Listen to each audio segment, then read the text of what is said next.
शिवोहम शिवोहम शिवोहम। पूर्व प्रसंग में आप श्रवण कर रहे थे, न प्रत्यक ब्रह्मण और भेदम कथापि ब्रह्म सर्गयो प्रज्ञा यो विजानाति सजीवन मुक्ति इष्यते। जीवन मुक्त पुरुष के लक्षण।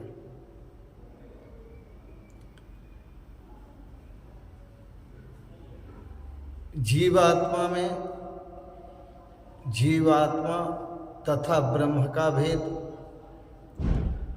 और ब्रह्म तथा सृष्टि का भेद बुद्धि द्वारा जो नहीं जानता वह जीवन मुक्त कहलाता है। बुद्धि अपने आप में कुशल नहीं है, इसमें बहुत कुछ भरा हुआ है। बुद्धि बीच में है तो यथार्थ दृष्टि नहीं होगी। हर जगह हर चीज आप बुद्धि से देखते हैं, परंतु हे राम जी, यह एक ऐसा मार्ग है, यह बुद्धि का काम नहीं है, क्योंकि स्वरूप चिंतन में, परमात्मा चिंतन में बुद्धि की आवश्यकता नहीं। यो बुद्धि परतस्तु सह, जो बुद्धि से परे है वही तो परमात्मा है, जो मन से परे है वही तो परमात्मा है। इसलिए गुरुदेव भगवान ने कहा, यह ब्रह्म विद्या है, अध्यात्म परिषद है, रैक राम संवाद है। गुरुदेव ने यह शिष्य गुरु का संवाद है। सतगुरुदेव भगवान ने कहा कि जीवात्मा तथा ब्रह्म का भेद, ब्रह्म तथा सृष्टि का भेद जो बुद्धि द्वारा नहीं जानता वह जीवन मुक्त पुरुष है। आप पानी में कोई भी लकड़ी खरीद कर दीजिए,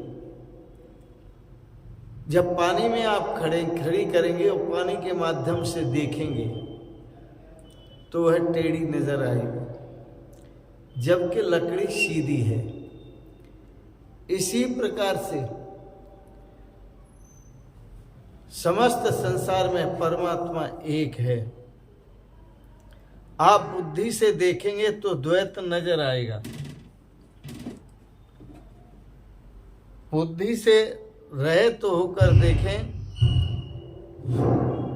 बुद्धि से रहित तो होकर देखें तो अद्वैत नजर आएगा, और बुद्धि से देखेंगे तो फर्क लगेगा। इसलिए बुद्धि के माध्यम से नहीं देखना, क्योंकि बुद्धि भेद निर्वात्री है।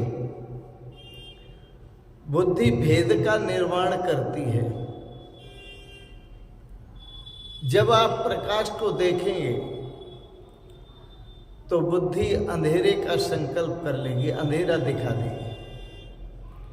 आप कहेंगे प्रकाश है, बुद्धि कहेगी अंधेरा भी तो है। आप कहेंगे सुख है, बुद्धि कहेगी दुख भी तो है। आप कहेंगे यश है, बुद्धि कहेगी अपयश भी तो है। आप कहेंगे लाभ है, बुद्धि कहेगी हानि भी तो है। ये बुद्धि जब बीच में आ जाती है तो साधना भंग होती है। बीच से बुद्धि हट जाती है तभी सही साधना बनती है। तो प्रज्ञा यो न विजानाति, प्रज्ञा यो न बीजानाति, जो प्रज्ञा के द्वारा द्वैत दृष्टि नहीं रखता। प्रज्ञा के द्वारा जीव, प्रज्ञा बुद्धि के द्वारा जो जीव को और ब्रह्म को भिन्न भिन्न नहीं देखता, बुद्धि के द्वारा जो जगत को और जगदीश को, ब्रह्म को और सृष्टि को भिन्न भिन्न नहीं देखता, सजीवन मुक्ति ईष्यते, उसको जीवन मुक्त पुरुष का है। उसका अगला लक्षण किया जीवन मुक्त पुरुष का। साध्वी पूज्यमाने अस्मिन् पीड्यमाने पि दुर्जनैः समभावो भवेद्यस्य सजीवन मुक्ति ईष्यते। साध्वी पूज्यमाने अपनी, सज्जन जिसका सत्कार करें, दुर्जन जिसका अपकार करें। सज्जन सत्कार करें और दुर्जन अपकार करें, दोनों में जो समान रहता है वह साधु है। दोनों में जो समान रहता है,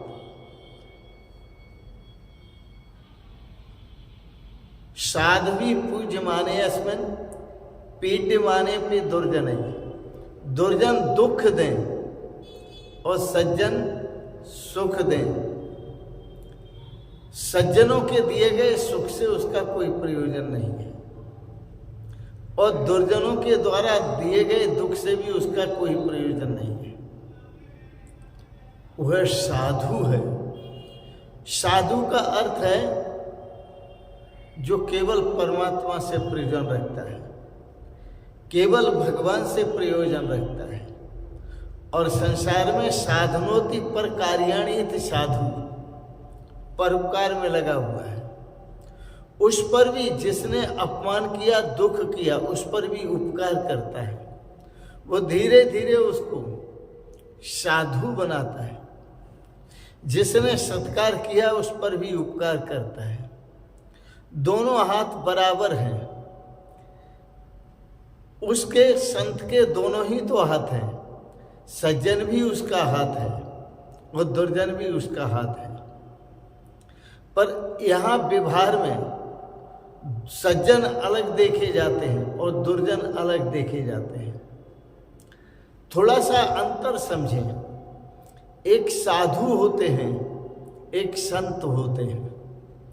साधु कहते हैं सज्जन के लिए और संत कहते हैं भगवान के स्वरूप के लिए।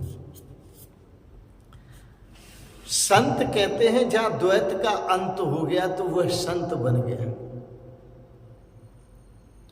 और साधु कहते हैं जहां द्वैत मौजूद है। साधु में और संत में अंतर होता है। साधु ऊपर ऊपर साधु होता है, भीतर भीतर असाधु भी होता है। इसलिए थोड़ा सा फर्क किया मैंने संत में और साधु में।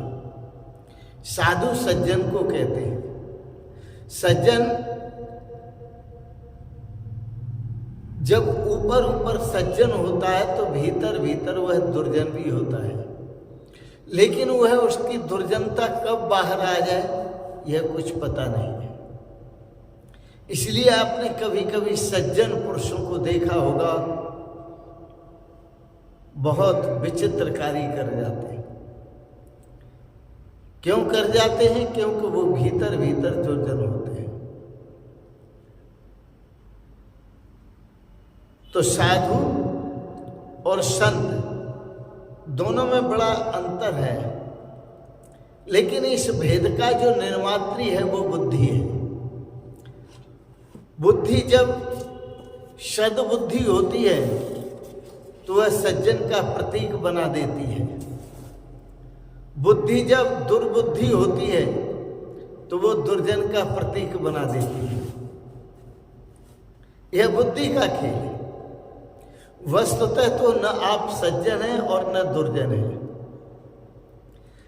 जब आपके पास बुद्धि सद्बुद्धि होती है तो आपको वह सज्जन बना देती है। सब सज्जन कहते हैं आप।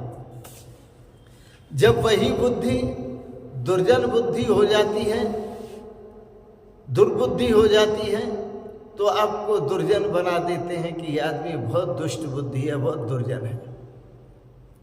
ये किसका खेल है? ये आपका खेल नहीं है, ये बुद्धि का खेल है। बुद्धि के माध्यम से, बुद्धि के माध्यम से, बुद्धि के माध्यम से आप दुर्जन बने, बुद्धि के माध्यम से आप सज्जन बने।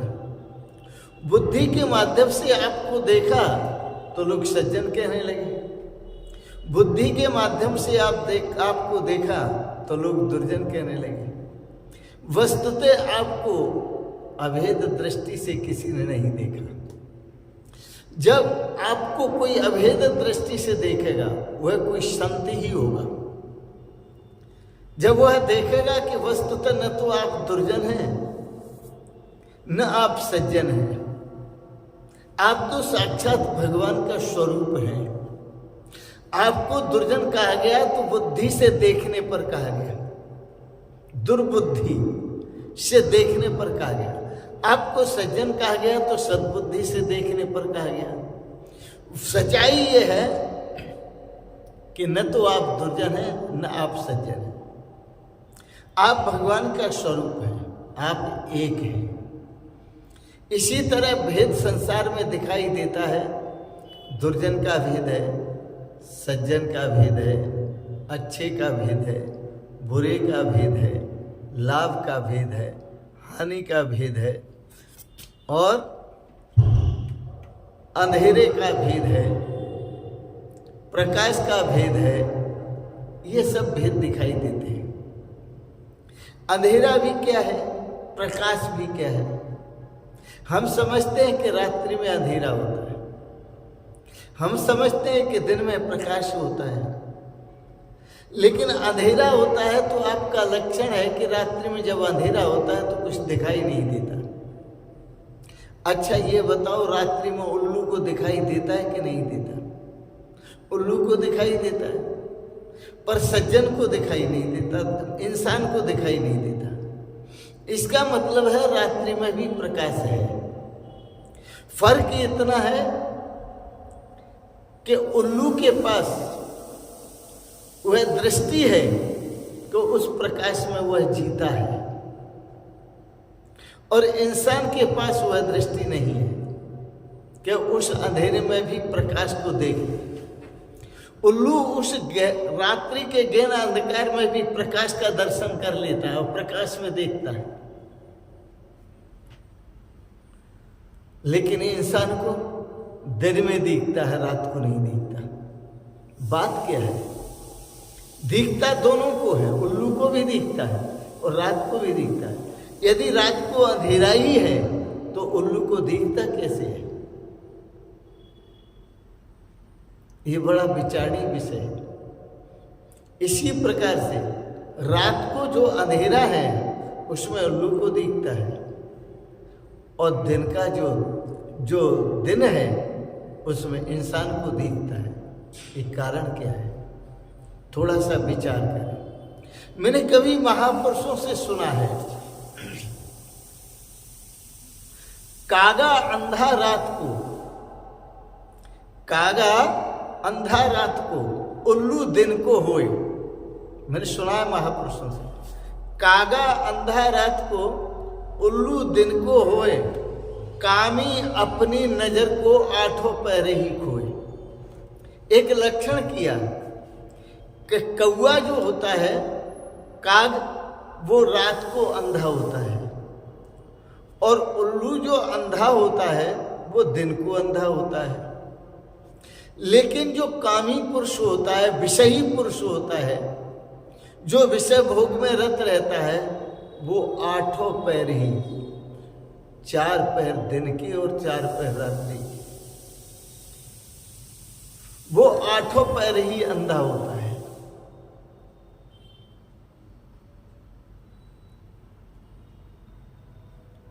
रात दिन अंधा होता है कामी। तो कागा अंधा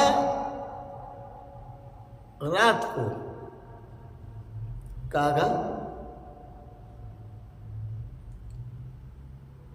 और उल्लू, इन दोनों में अंतर है। उल्लू को रात को दिखता है, काग को दिन में दिखता है। लेकिन कामी को न दिन में दिखता है न रात को दिखता है।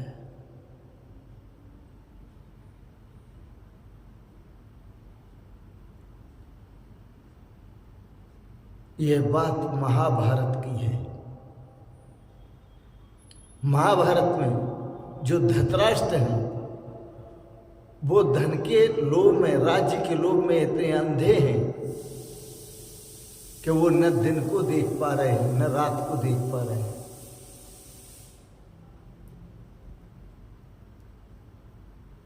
अर्जुन दिन में देख रहा है, दुर्योधन रात में देख रहा है। दुर्योधन ने कमर कस लिए अन्याय की अंधेरी की, और अर्जुन न्याय के पक्ष में है। दुर्योधन अन्याय के पक्ष में है, अर्जुन न्याय के पक्ष में है। अन्याय ही अंधेरा है, न्याय ही सवेरा है, दिन है। और धृतराष्ट्र तो बिल्कुल अंधा है।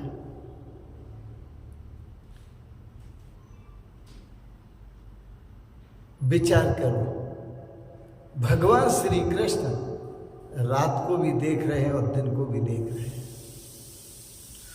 क्यों? न वो न्याय के पक्ष में है न वो अन्याय के पक्ष में है। जो परमात्मा स्वरूप है वो उसके पक्ष में है। अर्जुन को समस्त संसार मिल जाए तो क्या अर्जुन साथ ले जाएगा? दुर्योधन ने हड़प रखा है तो क्या ये साथ ले जाएंगे? धृतराष्ट्र ने हड़प रखा है पूरा राज्य पांडवों का, तो क्या साथ ले जाएंगे?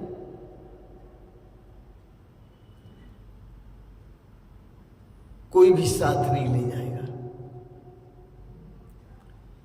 पर यहां विचारणीय विषय यही है, आदमी जीवित है लेकिन फिर भी मर रहा है।